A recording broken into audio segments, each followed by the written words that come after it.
আসসালামু আলাইকুম। সবাইকে জানাচ্ছি অগ্রিম ঈদ মোবারক। একটা সময় ছিল যখন ঘরে, ঘরে ফ্রিজ ছিল না। তখন কুরবানির পর গরুর মাংস সংরক্ষণ করা হতো জাল দিয়ে।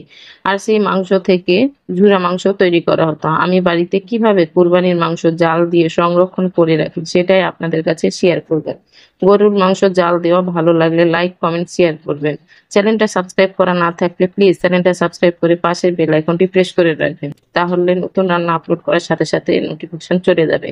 ফেসবুক থেকে দেখলে পেজটি ফলো করে রাখবেন। ট্রেডিশনাল ওয়েতে নানি দাদিরা যেভাবে মাংস জাল দিয়ে রাখতো আজকে আমি সেভাবেই মাংস জাল করে দেখাচ্ছি। এটা হচ্ছে গরুর মাংস। এরকম চর্বি সহই কিন্তু আপনাকে মাংসটা নিতে হবে। তারপর ২ হাত দিয়ে চেপে কড়াইয়ে মাংসগুলা দিয়ে দিলাম। তাহলে এক্সট্রা পানিটা ঝরে যাবে। দিয়ে দিচ্ছি মরিচ গুঁড়া, ধনিয়া গুঁড়া আর হলুদ গুঁড়া। আমি এখানে কিন্তু সব ১/২ চামচ করে নিয়েছি। দিয়ে দিলাম জিরা গুঁড়া, সামান্য গরম মসলার গুঁড়া। দিয়ে দিচ্ছি লবণ ১ চামচ।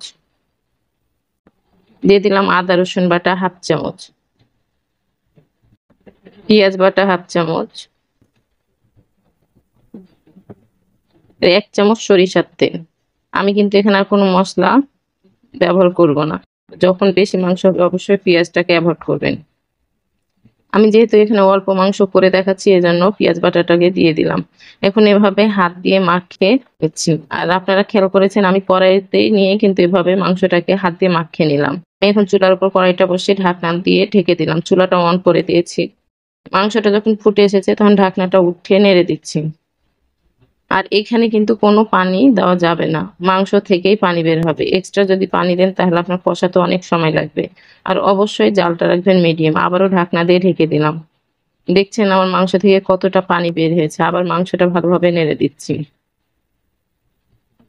এভাবে মাংসটাকে উঠিয়ে নেড়ে চেড়ে দিতে হবে। আর আমি এখানে ৩ টুকরা তেজপাতা দিয়েছি।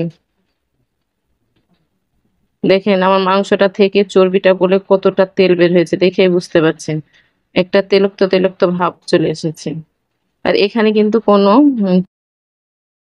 কুচি পেঁয়াজ বা কিছুই দেওয়া হয়নি। আর গরুর মাংসটা ভাজতে, ভাজতে এরকম কিন্তু আপনার কালো হয়ে যাবে। যেহেতু যত মাংস ভাজা যায় ততটা কালো হয়ে যায়।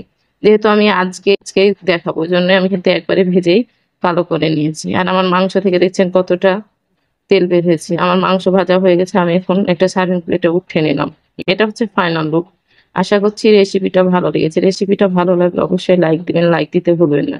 যারা চ্যানেলটা সাবস্ক্রাইব করেছেন তাদেরকে তো অসংখ্য ধন্যবাদ। আর যারা চ্যানেলটা সাবস্ক্রাইব করেননি প্লিজ চ্যানেলটা সাবস্ক্রাইব করেন। আপনাদের একটা সাবস্ক্রাইব আমার জন্য অনেক মূল্যবান। আর অবশ্যই কমেন্টে জানাবেন গরুর মাংস জাল দেওয়াটা কেমন হয়েছে।